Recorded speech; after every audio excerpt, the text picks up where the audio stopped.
এখন VAT registration কখন করবেন, মানে গভর্নমেন্ট কি বলেছেন, আপনি তো করবেন কবে সেটা তো পরের বিষয়। গভর্নমেন্ট আমাকে কখন করতে বলেছে এটা আমার জন্য গুরুত্বপূর্ণ, তাই না? কারণ আমার ইচ্ছা এক বিষয়, আর গভর্নমেন্টের ম্যান্ডেটরি করাটা। ম্যান্ডেটরি হয় হচ্ছে আপনি ধরেন আজকে একটা বিজনেস রেজিস্ট্রেশন করেছেন, মানে লাইসেন্স ফরমেশন করেছেন, বিজনেস শুরু করেছেন, সহজ কথা। কালকে আপনার 3,75,000 দেরহামের উপরে 3,76,000 দেরহাম সেল হয়ে গেল। আপনার যেদিন হলো সেদিন থেকে 1 মাসের মধ্যে আপনাকে অ্যাপ্লাই করতে হবে অবশ্যই, না করলে 10,000 দেরহাম জরিমানা। আজকে বা কালকে গতকালকে আপনি বিজনেস শুরু করেছেন, কিন্তু আপনার 13 মাস 14 মাস হয়ে গেছে, 3,75,000 দেরহাম হয় নাই, বা 3 বছর 4 বছর হয়ে গেছে বিজনেসের, কিন্তু 3,75,000 দেরহাম আপনার ক্রস করেনি বিগত 12 মাসে। যখনই আমি 12 মাসের হিসাবটা নিই 3,75,000 কখনোই ক্রস করেনি। তো আপনার জন্য ম্যান্ডেটরি হয় নাই, আপনি না করলে গভর্নমেন্ট আপনাকে ফাইন দিবে না। এখন তাহলে হতে পারে যে ফাইন তো দিবে না, কিন্তু আমি বিজনেস করতে গেলে আমার যদি ট্যাক্স সার্টিফিকেট না থাকে, অনেক ক্ষেত্রে আমাকে দেখা যাচ্ছে যে বিজনেস স্ট্যান্ডার্ড মনে করে না। এটা সাইকোলজি, এটা গভর্নমেন্টের ম্যান্ডেটরি না, ম্যান্ডেটরি থ্রেশহোল্ড তো আপনি পার করেননি। কিন্তু আপনি যে সমস্ত কলিগদের সমাজে যাদের সাথে আছেন, বিজনেস করতে যাচ্ছেন, তারা আপনাকে মনে করছে না তোমার বিজনেস ভালো না, ভালো না হলে এর সাথে বিজনেস করা যাবে না, 3,75,000 হয় নাই, এর কাছ থেকে কি পণ্য কিনবো, একটা ব্যাপার আছে না, এরকম ধরনের একটা মানসিকতার থেকে দ্বিধাদ্বন্দ্বে অনেকে থাকে। তো এই সমস্ত জায়গাগুলোর জন্য আপনার 1,87,500 দেরহামের উপরে যেদিন হবে সেলটা, সেদিন হলে আপনি ভলেন্টারি বা স্বেচ্ছামূলক রেজিস্ট্রেশন করতে পারেন। তো 1,87,500 দেরহামের উপরে যেদিন হবে, যেদিন থেকে লাইসেন্স ব্যবসা শুরু করেছেন, লাইসেন্স ফরমেশন এবং ব্যবসা শুরু করেছেন, তো এখন সেই দিন থেকে। আবার অনেকে মনে করেন লাইসেন্স ফরমেশন আমি তো করেছি 3 বছর আগে, ব্যবসা করিনি। যেদিন সেল হবে আপনার বিগত 1 বছরে 1,87,500 দেরহামের উপরে আপনি রেজিস্ট্রেশনের জন্য অ্যাপ্লাই করতে পারবেন ভলেন্টারি। 3,75,000 দেরহামের উপরে যখন যাবে তখন আপনি ম্যান্ডেটরি করতেই হবে 30 দিনের মধ্যে। তো এটা আমাদেরকে খেয়াল রাখতে হবে যে আমরা এই রুলসটাকে ভ্যাটের ক্ষেত্রে, কারণ এই সহজ রুলসটা যদি আপনি মনে রাখেন, তাহলে আপনি এবং আপনার পার্শ্ববর্তী ভাই বন্ধু, যে সমস্ত উদ্যোক্তা ভাই বোনেরা বিজনেস শুরু করেছেন বা করবেন, তাদের অনেক ধরনের কমপ্লায়েন্সের বাধ্যবাধকতা থেকে আপনি তাদেরকে মুক্ত করতে পারেন বা তাদেরকে সচেতন করতে পারেন। তো আমরা এটা মনে রাখবো।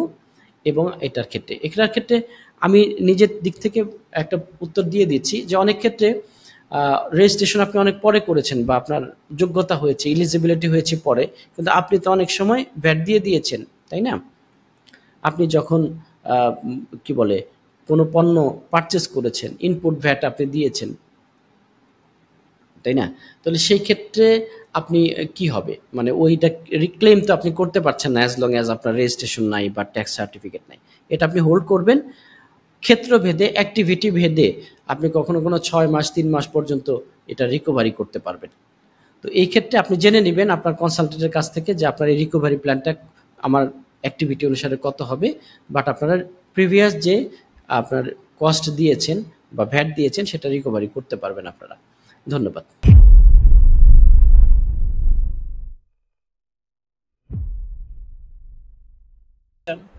আচ্ছা, ভ্যাট রেজিস্ট্রেশনের জন্য কাগজপত্র খুব সহজভাবে যদি আমরা বলি, তাহলে আপনার ট্রেড লাইসেন্স কপি এবং এটার সাথে রিলেটেড যেটা আছে, যদি এলএলসি হয় তাহলে এমওএ থাকবে, সিভিল যদি হয় তাহলে সিভিল এগ্রিমেন্ট, পার্টনারশিপ এগ্রিমেন্ট থাকবে।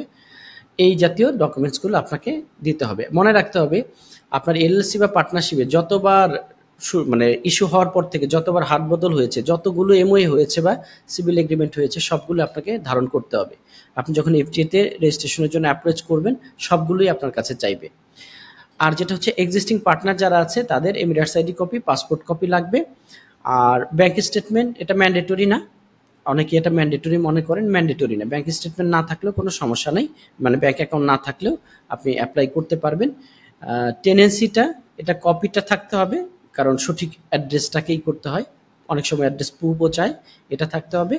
আর আপনার যে 12 মাসের 3,75,000 বা 1,87,500 দেরহামের উপরে যে আপনার টার্নওভার হয়েছে, প্রতি মাসের একটা করে ইনভয়েস প্রমাণস্বরূপ পেশ করতে হবে। অনেক ক্ষেত্রে পারচেস ইনভয়েসও চাইতে পারে।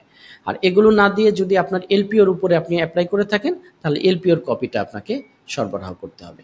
বা সেলস কন্ট্রাক্টের উপর যদি অ্যাপ্লাই করে থাকেন, তাহলে সেলস কন্ট্রাক্ট আপনাকে সরবরাহ করতে হবে। ধন্যবাদ।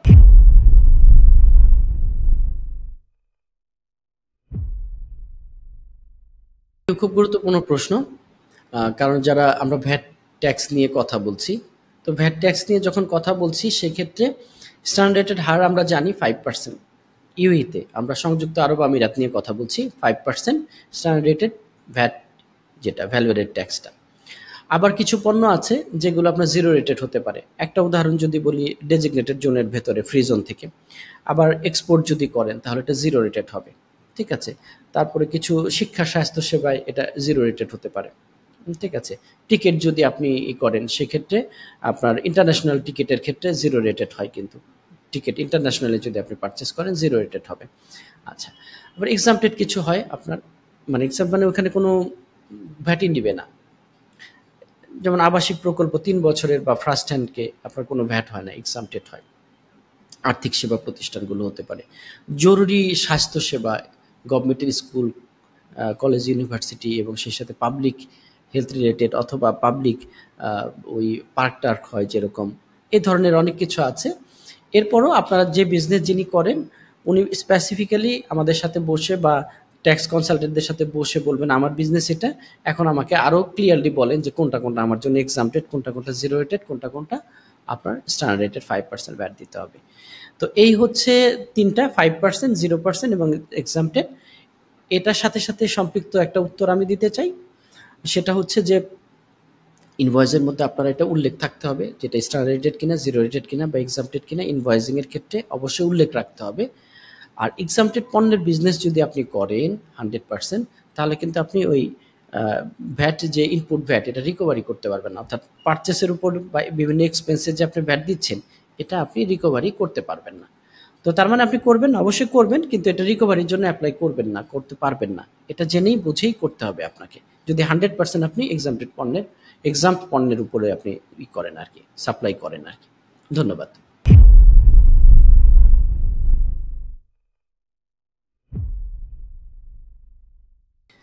এটা খুবই গুরুত্বপূর্ণ প্রশ্ন এই জন্য যে এই ইনপুট আউটপুট দেখা যাচ্ছে যে আমরা যখন আমাদের কলিগদের সাথে কথা বলি, নতুন নতুন আসে, এটা গুলিয়ে ফেলে কোনটা ইনপুট কোনটা আউটপুট। আমি একটা মেথড আমি ব্যক্তিগতভাবে ব্যবহার করি, মানে ইনপুট এবং আউটপুট, মানে ইন আউট যদি আমরা ধরি, মানে ইন মানে হচ্ছে আসা, ভেতরে আসে, আর আউট মানে চলে যায়।